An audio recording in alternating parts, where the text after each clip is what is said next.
Hello everyone, this is Sachin Kumar and you are watching me on Excellence Academy. आज का जो हमारा टॉपिक है वो है रिलेशन।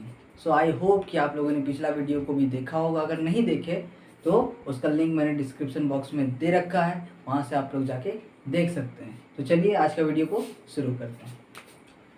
एक क्वेश्चन है, let a equals to 1 2 3 4 and so on up to 9 and R be a relation defined on A Cartesian product with A by A related to B, ordered pairs AB related to ordered pairs CD if A plus D equals to B plus C। यानी कि ये ordered pair relation में आएगा अगर A plus D यानी कि पहला plus चौथा एलिमेंट इज इक्वल्स टू दूसरा प्लस तीसरा element.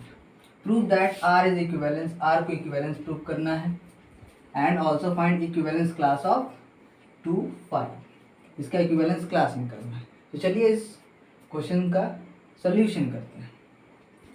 Late ordered pair A B C D and ordered pair E F belongs to A Cartesian product with A.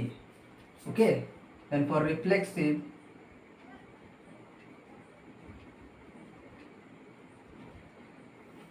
के लिए क्या होता है कि सेम एलिमेंट खुद से रिलेटेड होता है, यानी कि ordered pairs A B related to ordered pair A B not C D.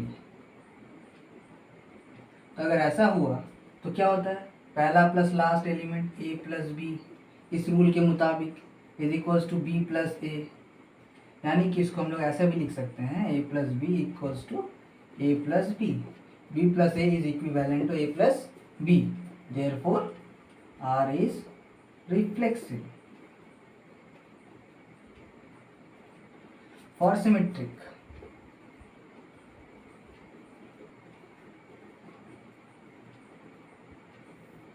let ordered pair AB related to CD, then according to the rule A plus D is equals to B plus C. So for symmetric we have to prove CD related to AB, that is we have to prove CD related to AB। अब देखो क्या करते हैं, BC को left hand side लेके आते हैं और AD को right hand side. Okay, B plus C equals to A plus D हो गया।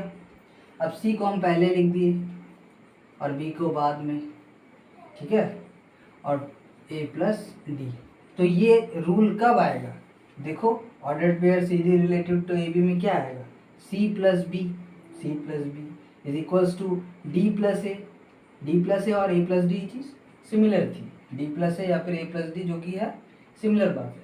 ठीक है, तो इस तरह से हम लोग इसको सिमेट्रिक प्रूव करेंगे, आर इज सिमेट्रिक। ठीक है, फॉर ट्रांजिटिव अब देखेंगे, फॉर ट्रांजिटिव का case, transitive let ordered pair A B related to ordered pair C D, this implies according to this rule A plus D is equals to B plus C. This is equation 1. Again, ordered pair CD related to ordered pair EF, then C plus F is equals to D plus E. Equation 2. Adding first and second. Adding first and second. What do we observe? A plus D plus C plus F is equals to B plus C plus D plus E. We shall cancel the similar term, that is D cancel, C. Then here it is A plus F is equals to B plus E.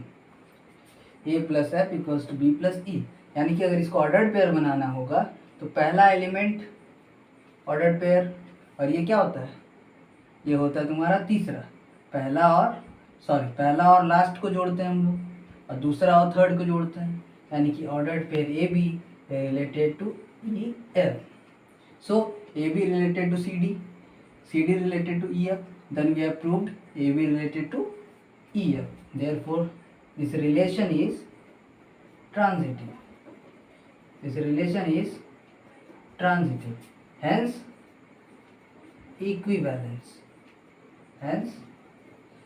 Equivalence relation. Now we have to find the equivalence class of 2 5.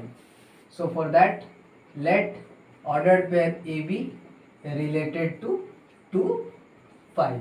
Then according to this rule क्या होगा, पहला plus last element is equals to दूसरा plus third element, यानी कि A equals to क्या हो जाएगा, A equals to हो जाएगा, नहीं तो इसको B के टर्म में लिखते हैं, B equals to A plus 3.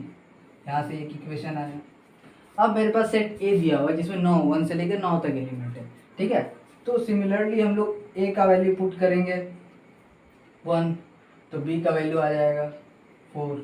A का वैल्यू पुट करेंगे 2, तो B का वैल्यू आ जाएगा 5. A का वैल्यू पुट करेंगे 3, तो B का वैल्यू आ जाएगा 6. A का वैल्यू पुट करेंगे 4, तो B का वैल्यू आ जाएगा 7. A का करेंगे 5, तो B का आ जाएगा 8. A का वैल्यू पुट करेंगे 6, तो B का वैल्यू आ जाएगा 9. अब जो है A का वैल्यू अगर हम लोग 7 पुट करते हैं तो B का वैल्यू हो जाएगा 10, क्योंकि B जो है ना 10 जो नंबर है वो सेट A में लाई नहीं करता है, इसीलिए A इक्वल्स टू 7 पॉसिबल नहीं है, इसीलिए ये केस को हम लोग नहीं लेंगे.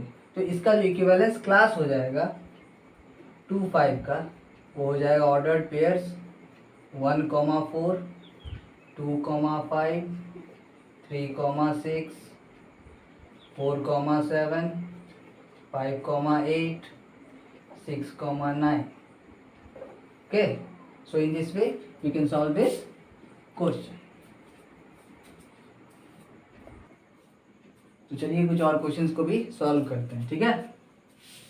Late A equals to ABC 3 element है, एक सेट है, and a relation R is defined on set A as R equals to ordered pair A, ordered pair BC and ordered pair AB.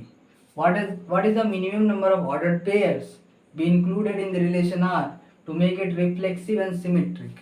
Okay, what is the minimum number of ordered pair must be added to make it reflexive and symmetric?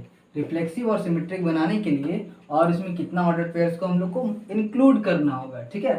तो for reflexive हम लोग क्या करेंगे, reflexive के लिए हम लोग क्या जानते हैं कि सिमिलर नंबर खुद से रिलेटेड होना चाहिए. तो यहाँ पर 3 एलिमेंट से सेट है में A B C, लेकिन यहाँ पर सिमिलर नंबर सिर्फ ऑर्डर पेयर्स A A ही है, यानी कि अगर order pairs B B and order pair C को भी हम लोग इंक्लूड कर दे रिलेशन में, तो ये क्या हो जाएगा, रिलेशन रिफ्लेक्सिव हो जाएगा, ठीक है.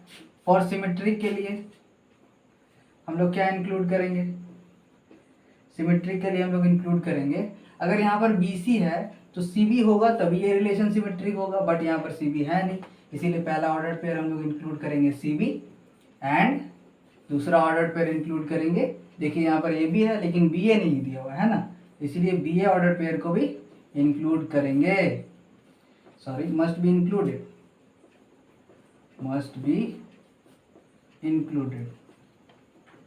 इन R, must be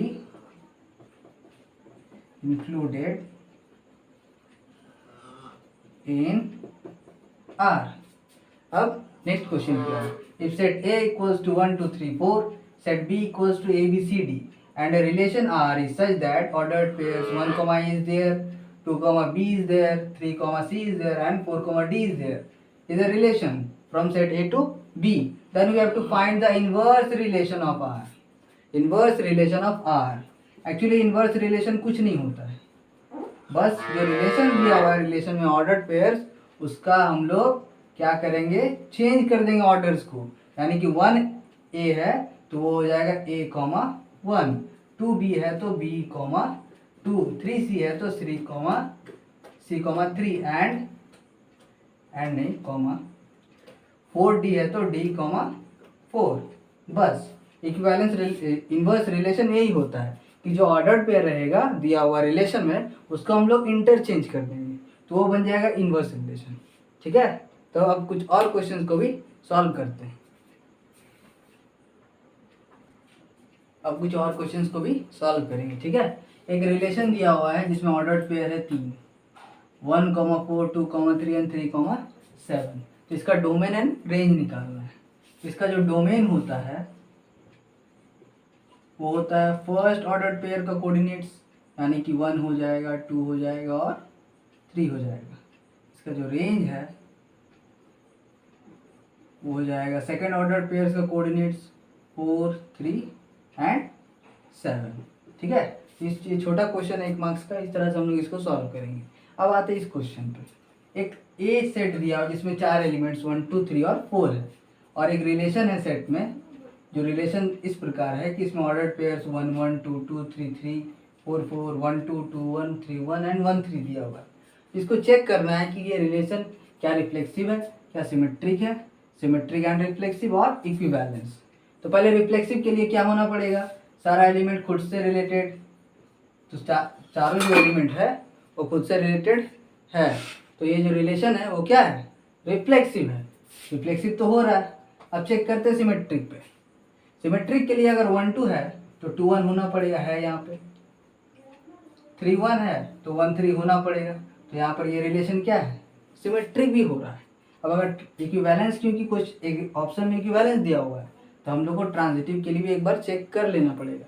अगर 1, 2 है, 1, 2 तो 2, 3 अगर होता तो उसके बाद हम लोग 1, 3 चेक करते, लेकिन यहाँ पर 2, 3 नहीं है, यानी कि जो रिलेशन है वो ट्रांजिटिव नहीं है, यानी कि रिलेशन क्या है, symmetric as well as reflexive. तो इस तरह से हम लोग इस क्वेश्चन को सॉल्व करेंगे।